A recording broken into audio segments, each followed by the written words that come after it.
அரிய பொருளே அவினாசி அப்பா.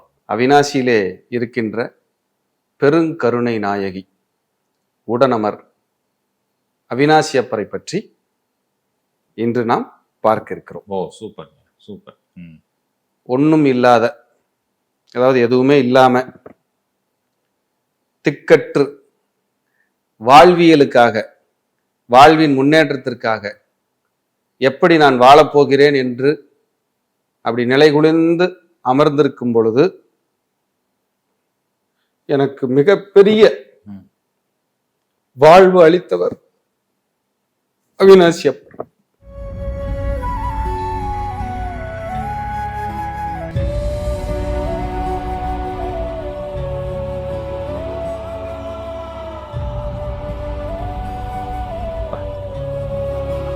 சாரி, இல்ல இல்ல, ஏன்னா எமோஷனல்ல இல்ல, எனக்கு அழுகு வந்துருச்சு, கண்ணில் தண்ணி வந்துருச்சு. அவர் ஏன்னா அவருடைய உருவம் முன்னாடி வருது. சக்திங்கய்யா, காசிக்கு வாசி அவினாசி. காசிக்கு வாசி, காசி கிணறே உள்ள இருக்குங்கய்யா. காசிக்கும் அவினாசிக்கும் நிறைய தொடர்பு இருக்கு. தேவார பாடல் பெற்ற ஸ்தலத்தில் 205வது ஸ்தலம், 205வது பாடல் பெற்ற ஸ்தலம். கொங்கு 7 ஸ்தலங்களில் முதன்மை பெற்ற ஸ்தலம். 1000 வருடம் பாதிரி மரத்தடியில் அம்பாள் தவம் இருந்து சிவபெருமானுக்கு வலதுபுறம் இடம் வாங்கிய ஸ்தலம். பெருங்கருணை நாயகி, கருணையே வடிவானவள்.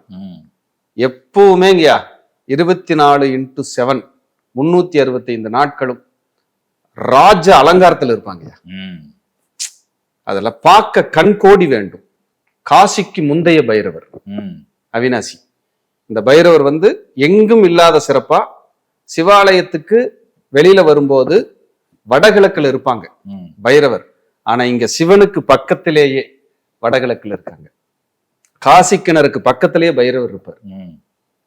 சொல் வழக்கு என்ன சொல்லப்படுதுன்னா, மைசூர் மகாராஜா பரம்பரையில பதவியே இருக்கும்போது காசியில் இருந்து அவினாசி ஒரு லிங்கம் எடுத்து பிரார்த்தனை செய்து மீண்டும் அந்த அரியணை ஏறுவாங்களாம், சிம்மாசனம் ஏறுவாங்களாம். அப்படிப்பட்ட ஒரு அற்புதமான இடம் அவினாசி அப்பர்.